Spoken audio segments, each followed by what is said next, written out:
Assalamu alaikum. Can you hear me?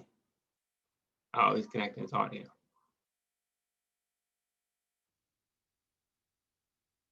Assalamu alaikum. I think you're still on mute.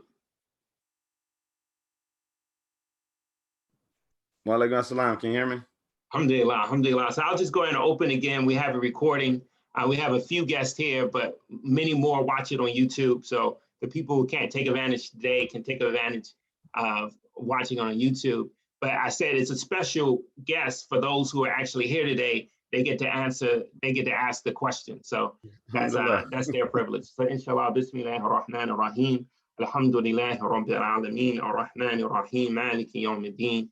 إياك نعبد وإياك نستعين اهدنا الصراط المستقيم صراط الذين أنعمت عليهم غير المغضوب عليهم ولا الضالين آمين اللهم صل على سيدنا محمد الفاتح لما أغلق وخاتم لما سبق نصر بالحق هادي إلى صراط المستقيم وعلى آله حق قدر من جار العظيم. So I'm blessed to welcome a very busy man, my brother, my friend, Mr. Shannaan Dawda. So just a little bit about Shannaan while I introduce him. So he's definitely busy. He is a CPA, so it's tax time. So it's hard to get time with any CPA right now, even if they're your family member. In addition to that, he's a financial coach. He's an author of the book From Paychecks to Power, How to 7 Power Moves to Unlock Wealth Building. And in addition to that, something that he has recently started is Just Work Fitness. So he's actually a personal trainer, helping people both get their pocketbook and their bodies in shape and be healthy. And so we're going to dive a little into some of the kind of consistency, some of the things that are both that help you get your body in shape as well as your financials in shape. Other than that, Shannaan is a distinguished member from our community. His family is from Ghana, so he goes back to the motherland. He knows where his folks are from in the motherland. Unlike folks like myself, we kind of search Senegal, Ghana, Zimbabwe. We're looking all over the place. And so, Shannaan, anything else that you like to say? Alhamdulillah. And I think you mentioned my parents being from Ghana. I think there's also a benefit in that, being that I'm the first generation born here. There's an extra drive or hunger to extend the family legacy, right? So you're like, whatever you do, you gotta put your best into it because the torch is in your hands now. They made the journey over here. Now you got to carry the legacy, Mm-hmm. Alhamdulillah, alhamdulillah. Mm-hmm. And so far, it looks like you're doing a pretty good job. So alhamdulillah. Alhamdulillah. So just to talk about a little bit about this journey that we're on. So this is called Muslim Money Matters. And so we want to talk about money, how it works, how it doesn't work, what are the Islamic obligations that we have because of money, spiritually, how does money interact with our lives? So last week we had a brother, Nadeem Siddiqui, Ustad Nadeem Siddiqui, who talked about finance and spirituality, right? So at first, these are two totally different things. Money, which there's nothing bigger than in the dunya than money, and then also spirituality. But at the same time, if you do a mind map of finance in the Quran, Allah talks about, planting seeds. He's talking about riba. He's talking about charity. He's talking about fara'id, inheritance. Continuously throughout this, there's spiritual insights about what you do with this resource that Allah has given you. Just the fact that Allah says that, who will loan to Allah a beautiful loan, just understanding what a loan is. And Allah is saying you can loan to Allah, subhanahu wa ta'ala. Right. And also your risk is guaranteed. These are all really spiritual kind of financial pillars. But this course, we want to talk about, to start off with spirituality, we want to talk about what does it mean to be healthy with money? What does it mean to have a healthy relationship with money? Even before we get into Islamic finance, right? Because there is parts of Islamic finance that can still be unhealthy for you as an individual. Just like you get a triple decker sundae with ice cream and cherries and nuts and whipped cream on top. We're not saying it's haram, but if you do that every day, every week for your whole life, you're gonna have some problems. So we want to talk, before that, we want to talk about what does it really mean to be healthy And I couldn't think of a better person to have on other than you. So we appreciate you taking your time from your busy schedule. Alhamdulillah.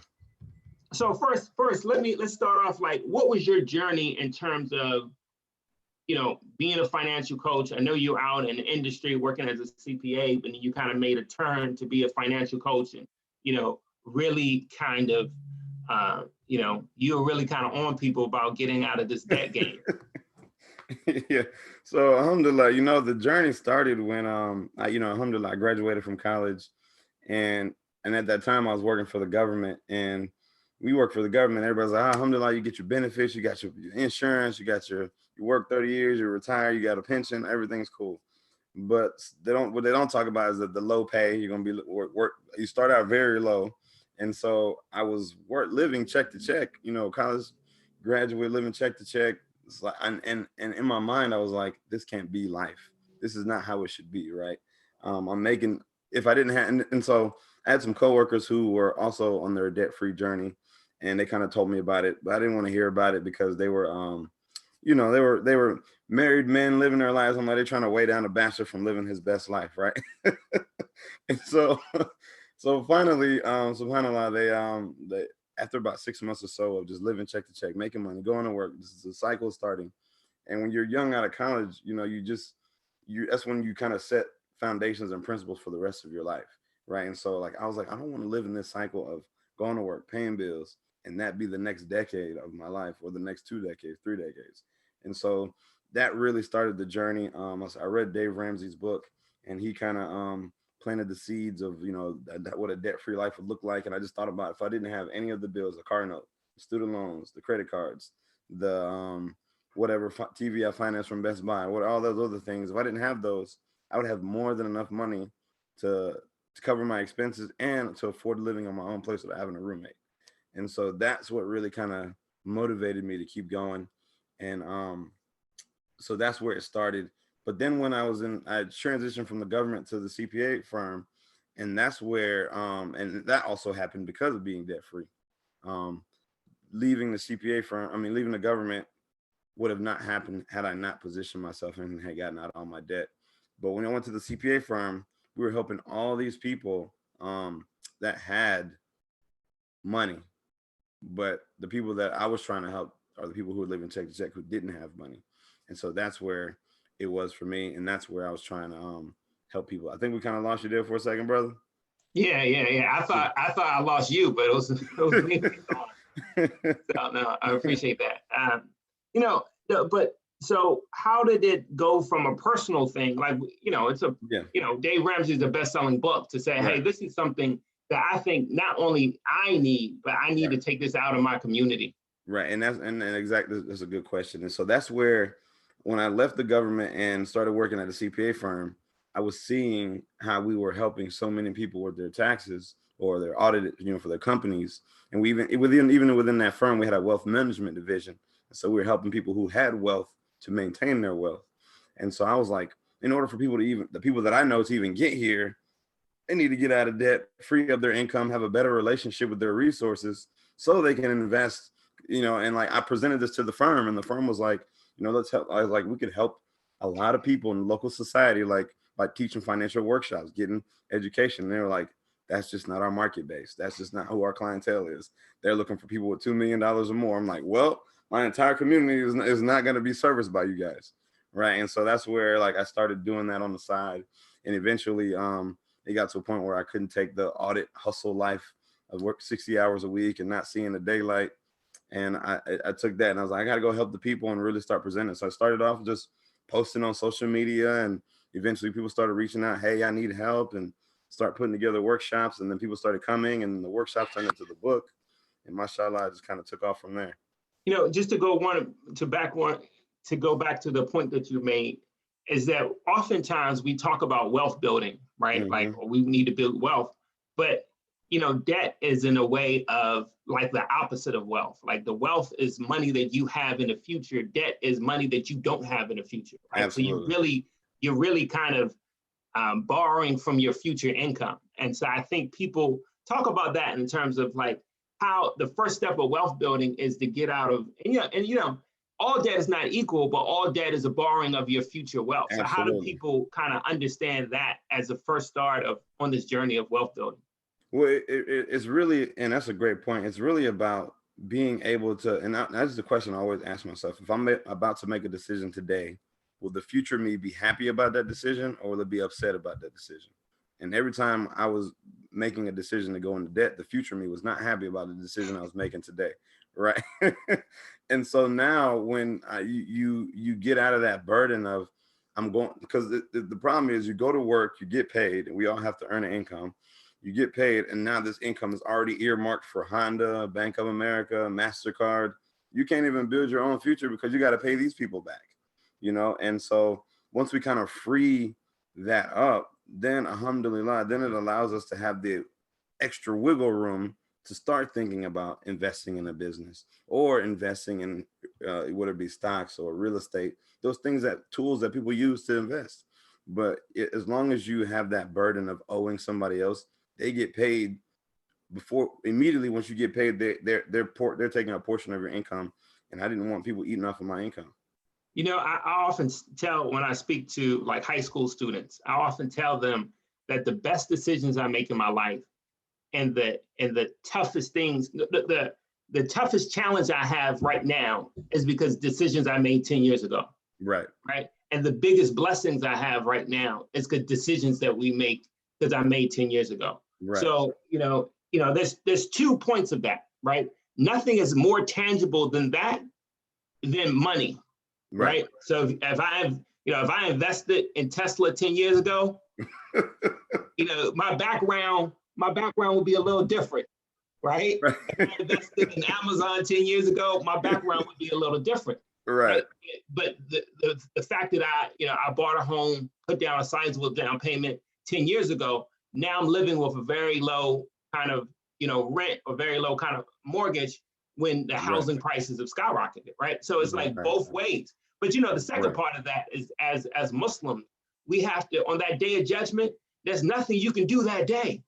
Right. It's what you did 10, 20, 30, 40 years ago that you will be responsible for on that day of judgment. So that idea of delayed gratification works both in this dunya and on the day of judgment. So, but also I want to, you've been on this journey and been given talks.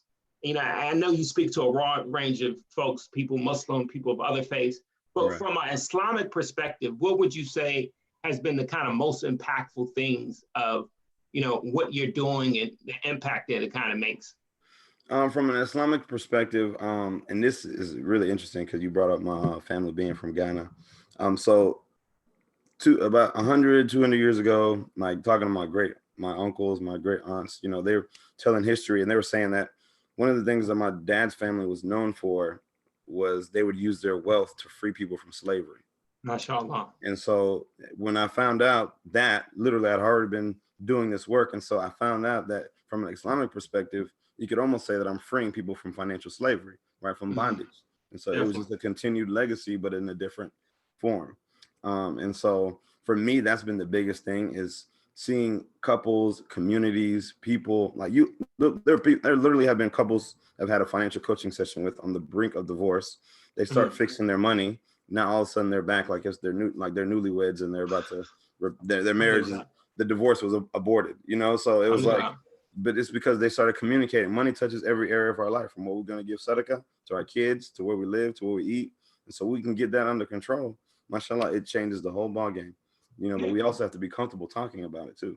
Yeah, debt is a form of slavery, in terms of when you look at the Prophet and the Quran, strong condemnation of riba, right? It wasn't just a small, like, don't do it, right? It was a strong combination, like, prepare to go to war with Allah and his messenger, right? And this is, and part of the understanding of riba, right, it is different. We will talk about that in later sessions, but it's almost like debt that's doubled and doubled, right? And it's almost the exact opposite of a zakat or charity. That charity doubles. Allah says it's like an ear of corn that you're planting. But for debt, and it's almost like, I think one scholar, it's almost like the mafia. Like, you go borrow $2,000 for the mafia, and they're gonna come back for 4,000, right? And then they're gonna come back for 8,000, and it's like you can never get out of it. Absolutely. And I think, our interest is not like that, because we have the society, America, the kind of laws. Right. But you mix our consumerism and I saw this. We have a WhatsApp group, and this is a woman from Africa. She's from Uganda, and she was like, "Why do people call Africans poor?" I live in Sweden. She said, when you see people in Africa, they own their phone, they own their house, they own their car.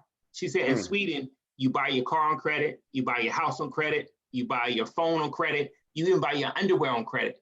So she was like, who's really poor? Like here in Africa, if I lose my job, I'll be like, okay, what am I going to do for dinner? You still got your house, right?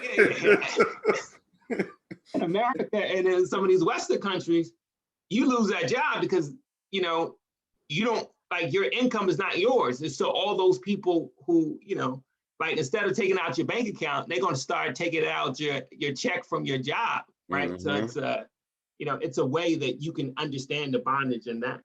Absolutely. But she was like saying Uganda, like, we might not have credit. And so it's and when I thought about it, I thought deeply about it, right? Because there's two things that come from there.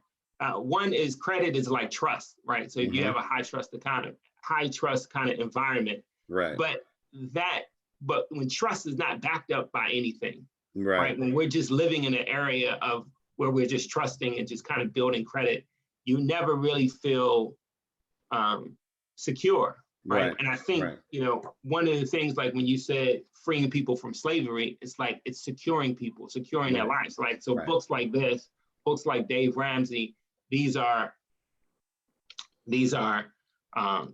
great avenues for that. And so also, people, if you have questions, we're going to be very kind of, if you have questions, please put them in the chat room. We definitely want to, take advantage of having this brother and getting his expertise. So, okay, so let's get into it a bit. So let's talk about let's start with what's the first thing that someone needs to do if they want to get their wealth, their financial life together? What's the first thing? Besides faith in Allah, we're Muslims, right? Besides what? Besides asking Allah, right? After that, what is the first thing?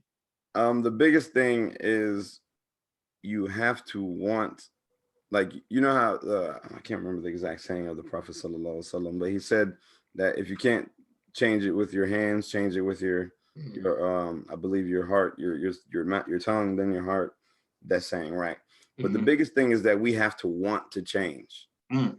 So many people want financial freedom. They want to be in shape. They want all these things, but you have to specifically want it to the point where you're sick and tired of your situation. I've got to be tired of being broke for me to even make the decision to pay off my debt. And I got to that place. I was so tired of going to work, paying bills, to deal with the manager who was getting on my nerves every day, sitting in traffic just to go to this job that was driving me down spiritually. So it was just, I got sick and tired of the situation. And that's where my du'as to Allah to change the situation was answered by the action to, let's reverse this. I got to do my part. That's so powerful. That's so powerful, because if you realize that's where it all starts, like, the Ruha Adab community is a spiritual community, right? So even seeking Allah, like even that kind of spiritual, it has to start with a strong desire. It's not that's the sun that's going to get you up in the middle of the night. It's going to call you to your prayer rug. So it's, without that desire, you're really kind of starting from zero. And, I think it's, I think Dave Ramsey, I think we've talked about this before. Dave Ramsey, his first chapter is all about intensity, like how much you really want this, right? And how much you really want, how much you really want to kind of go out and seek this, because this is going to be a journey, right? It's not going to be something that you do overnight. It's not going to be something that happens automatically. Like if you don't, do it and be committed to it, because because also it's really not about income. Right? Yeah. Because I think a lot of times, if the more income you get, the more you spend. Absolutely. The more you get, the more you spend. The more you get. So even people who make something that's a lot of money, they could be spending. They could be Yeah. spending it too. Yeah. Absolutely. So Absolutely. yeah, so that desire speaks to me, and I think it also speaks to probably your other position as well, like Hmm. in terms of personal training, like. Right. So how do you? So usually when the people come to you, that desire is pretty strong and firm already. Yeah. So most of the time, so people know me as like I'm a no nonsense type person. So if you're reaching out to me, Nah, Shannaan, you know nonsense. so I they're think when it's a they're little bit more than no nonsense. so when they reach out to me, they're like, all right, I really need this brother's help. I've been playing games. Now they're really ready to execute. And Mm, if they're not, then I don't hear from them again until they're ready. Right. mm. But I let it know up front, like in the consultation, in the conversation, like you need to be ready to move. We're not gonna, you're not gonna start with me, and then 30 days from now, your situation looks the same. That's just not. Now, two things. I remember I was with my wife and we were driving to a friend's house, Mm-hmm. and it was like in South Atlanta by the airport, and we drive up, and and I knew they had a big house, but the house was like really big, and he saw our face, and he said, "Allah says in Quran, verily, a believer gets what he strives for." Mm, Right? And mm, that always stuck for me mm, because it's like if you're striving to change your body, right? If you're striving to change your finances, if you try striving to change your life, like mm. we come from a community of many of people were converts, right? So that striving is like the kind of prerequisite to really kind of gaining those achievements that you're saying, whether it's money. Okay, so we got the take us through some of these power moves. Take us through like a high level. We only have another 20 minutes or so. Take us Okay. at a high level. What are some of the steps that first, of course, buy the book, Paychecks of Power. We'll make sure you Right, can get it right, all here. We're just right, going to get the kind of summary. right. So just overall overview. The book kind of walks you through my personal journey on how I paid off debt, my background, my struggles, but then also from that story, you learn like just the conversation of having the desire to change your life and what's your motivation behind that, and having conversations around, you know, just the environment and how it influences you, right, from your upbringing to your social cultural norms to your physical situation, just how your life can shape your view on money. And then we kind of go into the conversation about just breaking down credit for what it really is, and how if you don't have the proper understanding about credit, it can lead you into this cycle of, work, going to work, paying bills and struggling. Then we go from that to doing a financial detox, to kind of purging yourself financially of all the things that you're accustomed to, cutting out all the wants, just doing all needs, and then building back our lives from there. And then we go through the budgeting, paying off debt, building an emergency fund. From there, we'll go into, then you start talking about conversation on investing, home buying, and just inshallah, living a life of financial organization and freedom. So talk to me a little bit about this culture that we're in terms of consumerism, Yeah. right? I think one of the things as a parent, I tell my children, I work in corporate America. I work for AT&T, and I tell my children, I tell young folks that I talk to, I said, like, we have a whole department of people who want to separate you from your money. Like Mm, that's what we do. mm, That's my job, is to mm. separate people from their money. And, we hope that they're getting value for it. We're not fraudsters. Like we're giving you value for the money that you pay us as a company, but we also want that to increase. That's our job, right? Right. But at the same time, you have to understand what you want, right? Because if you are kind of at the whim of every marketer, they kind of say, like I was listening to somebody says, I don't buy anything that's marketed to me because I only buy the things I need. So Mm, if I need a trash can, I don't have to see a commercial, right? right. I know where to put my trash. Right. So talk to me about how do you get your clients out of this consumer kind of mindset that we have here? So the first thing typically is, and that's where the financial detox comes in. So usually I have clients for the first 30 days. We're not buying any wants. We're just focusing on our needs. We're reviewing the budget. What are necessary? What are luxury items? We kind of cut some things, and then we kind of build from there. So, but that's the biggest part, is just unplugging for a second, going through like a 30-day financial detox, and that kind of lets you reset. You'll see like some people will do that and they'll realize they have an extra $1,200 in the month, but they were spending money on, they were paying a gym membership that they weren't going to. They had this subscription that they're not using. Like just all these different little bills, they add up, and then you So realize. you help them find room in their budget. Yes, absolutely. Yeah. So that's a big thing. Yes. No, I'm saying that leads into our question. So we definitely, Salam family, my wife and I are on baby step 2.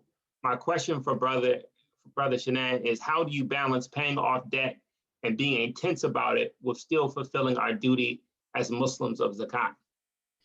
That's a really good question, and Brother Hood, you're more than welcome to add in because you're more of the expert in this area. But when it comes to the paying off debt, so my understanding is the debt that you have. So based on your savings and your debt, the debt that you have can actually reduce the amount of zakat you pay, right? In terms of your net worth, correct? And so my objective when I'm working with my clients is to let's pay off this debt as fast as possible. So that allows us to get to the position to where we pay more zakat, right? Which when you pay more zakat means your wealth increased. And it also means that you get more blessings within your wealth because you're paying more zakat. So for me, that's just the approach that I take. I would continue to aggressively pay off the debt. And then, as your zakat increases, then we can adjust our zakat accordingly. Yeah. I think to kind of piggyback off your point is that, different than tithing in the Christian community, right? Our zakat is charity that's based off your wealth. It's not based off your income. Right. So usually, and there's actually a nisab. Nisab is the amount of wealth that you have that you don't have to pay zakat on. And, one of the things I was going to say is that growing up, we were rather economically disadvantaged, as many of African-American Muslim converts. Right. Nobody I knew had to pay zakat. We just didn't have the money. Right. And so one of the things I was talking to Brother Ustad Nadeem is that your Islam is even different. Your Islam is 3 pillars, right? You don't even think about Hajj because you can't even save up $1,500, right? You're not even, so if you put your, outside of like big long-term debts like school loans or like homes, if you just put, what you need to take care of your family versus that $1,200 you have in your bank. Islam is particular because it's asking you for your wealth, and it's asking you for it. The nisab is it's supposed to be like a year's worth of like maintenance. So anything above that, that's where you give 2.5%. So I think if most people actually calculated their zakat, you will find that you might not have like that much level of kind of commitment. But, one of the things that I think about is that, charity is not something that ever decreases your wealth, right? So you can be charitable and still, aggressively pay down debt, right? And I'm saying if it's kept in, hey, look, I'm gonna give this $100. I'm gonna give it every month. I'm gonna put it on my budget. I'm gonna commit it to it, and anything over that. Or I'm gonna give this to the mosque, or I'm gonna give this to my community. Right. And just really being dedicated with that. Like this is more important than having, the best phone plan, or I'm gonna take down my Netflix subscription and give this amount of, and then anything else over that. Right. And and just being charitable. And there's other things, a way to be charitable. I think many of these communities need folks to donate their time. Right, to donate their time, to donate their energy, to work on things offline that do not require actually giving of. It is giving of your person, not necessarily giving of your wealth, but for zakat, for those who actually have that obligation, is something that we have to seriously think of. It's a right. One of the things that zakat is a right that other people have on you. That Abu Bakr, may Allah be pleased with him, when he became the Khalifa, he gave this powerful speech. He said that the strong amongst you are weak with me until I take from them the rights that are owed to others. And he said the weak of you are strong with me until I give them the rights that they owe. And so one of the biggest issue is after the Prophet Muhammad sallallahu alaihi wasallam passed away, folks were like, yo, I ain't paying.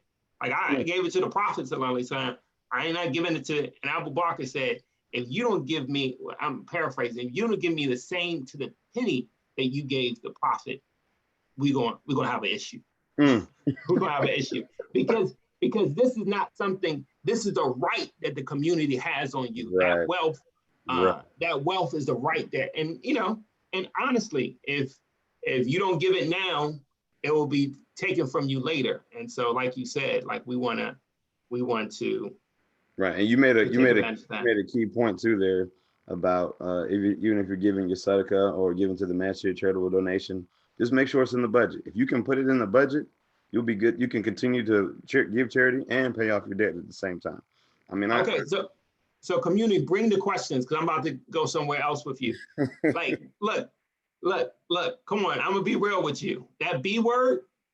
Yeah, that's it. That'll save your whole. That B word is like the D word. Right. You know what the D word is? What's the D word? The D word is diet. Oh yeah, right. Right. Right, because you have to get real with your whole situation when you lay it all out. Like, wow, this is what I'm spending. People ain't ready for a budget or a diet. They like, like I'm on that budget. Like even for me, I'm in a good financial position, but it's like Eid coming. Right. My kids. Like I remember when I was growing up, like Eid would sneak up on us, especially Eid al-Adha. Like all of a sudden, my dad would like, "Get dressed, we're going to Eid." I'm like, "Where?" I was like, "No presents, no decorations." So alhamdulillah, my wife, alhamdulillah, my wife, she really makes it nice so our kids know. And but I think that goes back to your point. I think people have this misunderstanding about budget and diet, right? Like, you can make a budget that works for you. But a lot of times we just don't honor it. We're not, I can put in my budget, I want $400 to eat out every month. Right. Right. And then I stick to that. Yeah. Right. And then I know that I'm going to have $100 for savings. Right. But it's like, I don't like to, it's that cognitive dissonance. I don't like to write that down. That I'm going to spend it because I don't like to know it. But how do you talk to your clients, both about budget and dieting? Because, diet, that's, I mean, ultimately that is, if in the saying, and we all probably heard the saying before, but they say if you don't plan to fail, if you don't have a plan, you're planning to fail, right? Mm-hmm. And the budget is the plan, right? And of course, it's not going to be perfect, but it's like, all right, I'm going to make this amount of money this month. Inshallah, what's going to be my breakdown of it? And like you just gave a great example, I can still eat out and still pay off debt and still build my savings. But when we hear budget, we think, oh man, they're restricting me. I got to eat ramen noodles. My life is gonna suck. No, that's not what we're doing. We're just giving you a plan, inshallah. Yeah, so I like ramen noodles, right? And it's like 3 packs for $1, right? If I was like a single living by myself, as you, that'll be me. That'll be like ramen, shrimp flavor. Shrimp flavor. but so. And it's so important when you say it's a plan what you eat, plan how you spend your money. One of my mom, my stepmom, she told me that she was like, you want to know where your money goes, right? Like, for example, we all get a stimulus check, right? Right. God willing, maybe, right? But how many people a month later, how many people could tell you exactly where their stimulus check went? Right, even if we went to your son's birthday party, right? Like, even if we went to charity, it's like, I don't know what happened to my money. I had it today, I don't have it tomorrow. But like saying, hey, look, because look, those things are important to you. You plan out. Absolutely. You plan a birthday party. You plan your vacation. Brothers be, sisters be like planning. I'm going to go here on Tuesday. When you plan your vacation, so why won't you plan something as important to you as your money? Right. And that money leads to the vacation. It leads to the retirement. It leads to the, enjoying your life. So, I mean, it's really, really important. We have another question. It says, there are a number of budgets breakdowns, 8, 10, 10 living, savings, charity. What do you recommend in terms of kind of a? So when I coach people on budgeting, it's more so not really focus on percentage breakdown, but more so on just an every dollar kind of method, right? So if I'm making $4,000 this month, what's happening with every dollar? Now, if I spend 1,000 on my living and I have 3,000 left to take care of everything else, that's going to be broken up on, savings, all my expenses, food, all these different categories. But the money, when I get to the bottom, and this is what we call a zero-based budget, when I get to the bottom, there's $0 left to be accounted for. It doesn't mean every dollar was spent. It just means that every dollar went into a category, right? So, I mean, I had money go into savings. I had money go to pay off debt. But at the end of the day, every dollar. You have money going to fund? Say that again? You have money going to fund? Right. Money going to different funds. So the money is allocated for, but it's more so not based on a percentage breakdown of this amount of savings, this or that, but it's more so I'm hitting my own goals for every category, if that makes sense. And every dollar is accounted for. So nothing's left to kind of get washed away with a random purchase or a random pop-up expense. Yeah, and I think that's so powerful because it's like, exactly where you're spending your money and Right. your weak points. And Right. I think, one of the things that I'm familiar with is that give yourself a little room and, those places that you're really weak on. Like, Absolutely. hey, look, I know I'm grinding at that corporate job. Mm-hmm. And the only bright part of my day is going out to lunch. Right. So give you a break there because at least you're not lying to yourself. Like instead of writing down, I'm only spend, $100 a lunch and you always do, 170, you say, I'm gonna do 170. And then you could say, I'm gonna cut it back. Instead of getting the full combo, I'm just going to, I'm just going to get the 3. So that's another great question. So please give us your questions. Good question. And so, but do you find it hard? Which one do you find harder? I ask them this all the time. I ask Shannaan this all the time, working with people in fitness and working with people finance. Which one? Because I think, really, I'll go later, but which one do you think is harder, the financial piece or the fitness piece? From my experience, I would say so the finance piece is harder in the beginning and the fitness piece is easier in the beginning. Excuse me. The fitness piece is harder. It's easier in the beginning, but harder in the long run, I think, because in the beginning, it's easy for people to show up to the gym. They show up, they come to the workout, they're here. Now it's just going through the workout. And then their struggle is continuing after the motivation is gone, right? With the financial piece, it's just getting people to kind of commit to it and start. But then once they start and they see month 1 down, they're like, mashallah, like I actually have extra savings this month, or I paid down this credit card this month. Then the ball starts rolling because there's motivation there. So the two have they have their own struggles, but the fitness one, I think people stick into more because they see the changes on the outside. See, money, it takes a while. If you got $100,000 worth of debt and you paying it off slowly, it's gonna take some time. We had this conversation last time, and and I throw in like personal character kind of transformation or spiritual transformation, because I was telling you, it's like there's no mirror, right? Or there's no bank account. Like when you're trying to change your character, I can't go and put a before and after picture on Instagram, right? And have people send hearts. I can't be like, yo, I was very egotistical, but now I'm not egotistical. Look at me, because that is egotistical, right? So it's like, all three of those are like work, but that one is something that you kind of have to reserve, in any way and always. But there was something else you said in that one. It says, okay, so how do you, this is where I was going to go. So once you're out of debt, right? Mm-hmm. What's the change in your mind to say, to stop that yo-yo effect? You know what? And this is what I've seen the most. Like once you get out, for most people, because the getting out was such a fight to get out. There's a saying that goes, there's nothing. There's a saying that goes, there's nothing out there that I want as bad as it was to get me out of debt. Right? You don't want to go back through that struggle again. So it's like you just kind of. Once you go through that fight, it's like, oh, I remember what it was like to be living check to check. Now I'm good. I'll save up for it and buy it if I need it. If I don't need it, oh well, let it ride, right? But Most people don't have the yo-yo You remember effect. Lelway? Are you too young for that? You're too young. They, You don't remember Lelway, do you? Layaway is not even really around anymore, except for Walmart, maybe. Yeah. Like I remember we had a place called Value City. And Yeah, I yeah, remember yeah. buying a bike. Like, I'm really out myself. I remember buying a bike, like putting like $10 every week. And I remember when there was something else I want, I'll go back, get all my money back from Lelway. Right.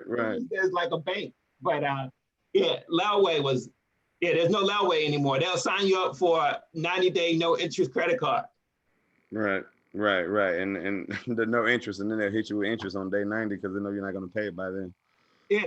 Well, I think we have another question. It's like a statement, and I want to attest to it. He said, "I humbly recommend the book Atomic Habits as a strong framework for building and sustaining positive habits." Absolutely. Like, wallahi, I tell everybody that's the best, non-religious book that I read. Now, I'm not even going to say no. I'm not even going to say non-religious because I think it was full of kind of gems, Right. spiritual and kind of gems about your character. Right. Have you read Atomic Habits? No, I've heard great things about it. It's on my list, actually. Yeah, it's great. And he talks about, he said that the word for character is what you habitually do, right? So as Muslims, right, one of the reasons we could say we're Muslims is because we habitually pray. We pray, you try to make our prayers 5 times a day, so and so. We say the Shahada.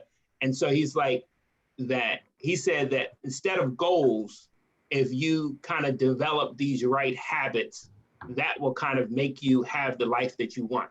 He said that when the NBA season starts, every team has the same goal. Right. Every team, their goal is to win the championship.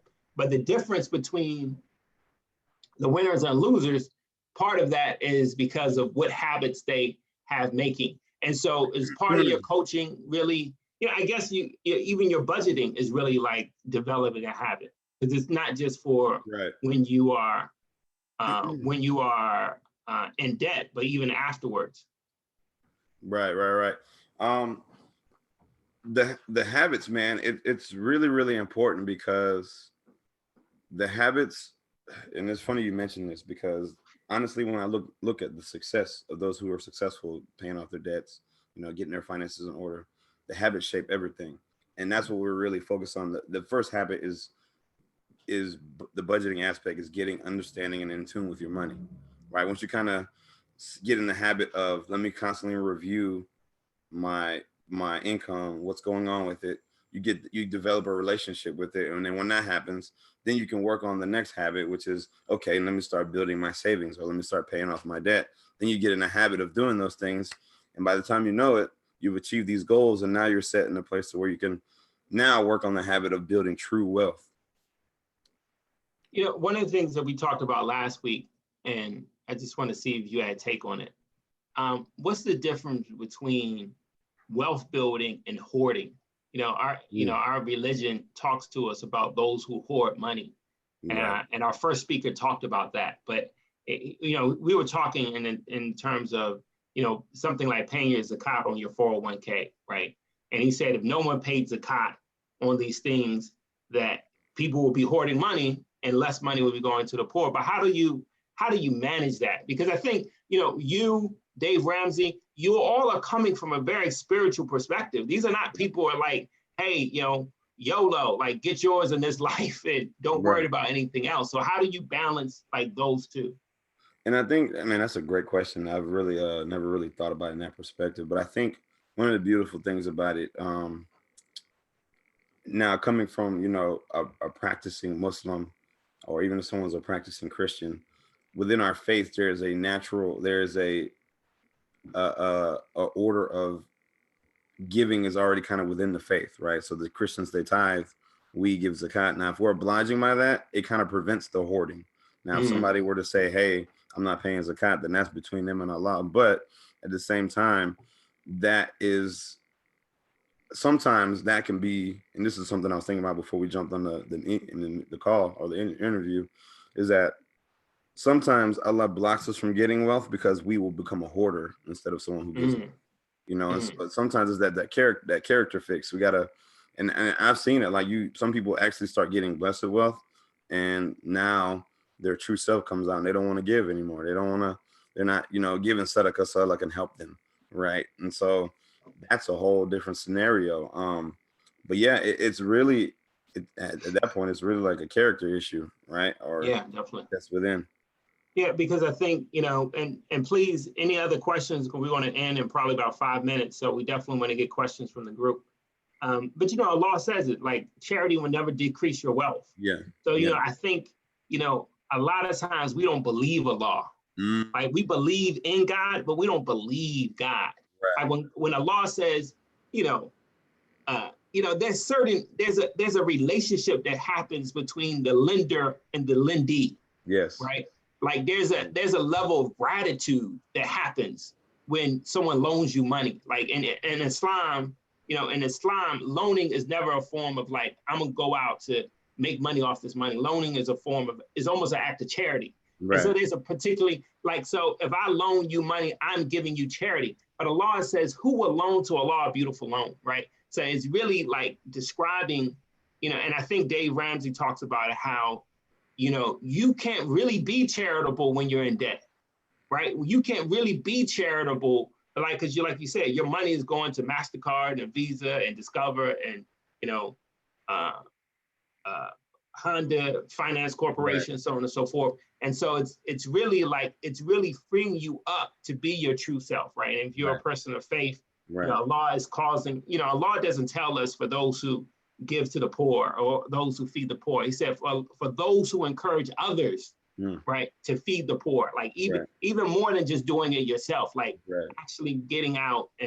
And so, I think that's such a powerful kind of idea because, Allah is telling us in no uncertain terms that you're, because I think even to go back to your point, like you said, Allah gives wealth to who he wants. So if Allah doesn't have written for me wealth, that's one thing. Right. But really living a life where I am not indebted to other folks. Right. Right. Where I'm not indebted to, I'm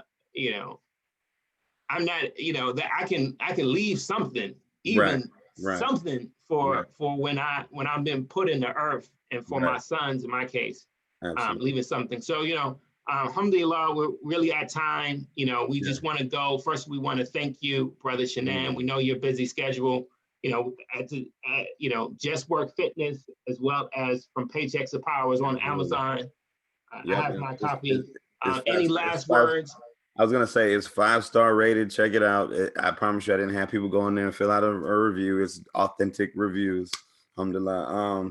But you mentioned something real quick. I want to say, you mentioned MasterCard. And isn't it funny they call it MasterCard? Bondage, slavery, debt, right? So it's just very interesting how these things are designed. But you also mentioned something too about just being free and being able to be in a position to spend money or have wealth. And I promise you, even like Allah will test you along the way. He'll test you while you're broke. He'll test you while you have money. Just remember, like for me, I've experienced the other side now. Like when you have sustenance and additional resources, you're like, wow. Now you have different shaitan that you're trying to deal with. Like, oh, I can buy this. I can do this now. Like before when you were struggling, you were humble about it. So there's always tests there. But at the end of the day, when it comes to financial management and being successful, just remember that you can do it, but the desire has to be more than what's going on the outside. Okay. So you have to make sure that you want it in your heart first, and then you start taking the actions, and that you match that up, and inshallah, you'll be very, very successful. So alhamdulillah, we definitely appreciate it. Thank you for coming on. This was next week. We're going to have a session on Islamic Finance 101 with a mentor of mine over the last 20 years, who's executive vice president for Amana Mutual Funds. Yes, and so please join us next week. Shannaan, as always, I'm indebted to you. Thank you a lot for coming on. I know you're busy. And so, I owe you a lunch. Let's try to get that in before Ramadan. Let's make it happen. Bismillah, we'll close out with one else.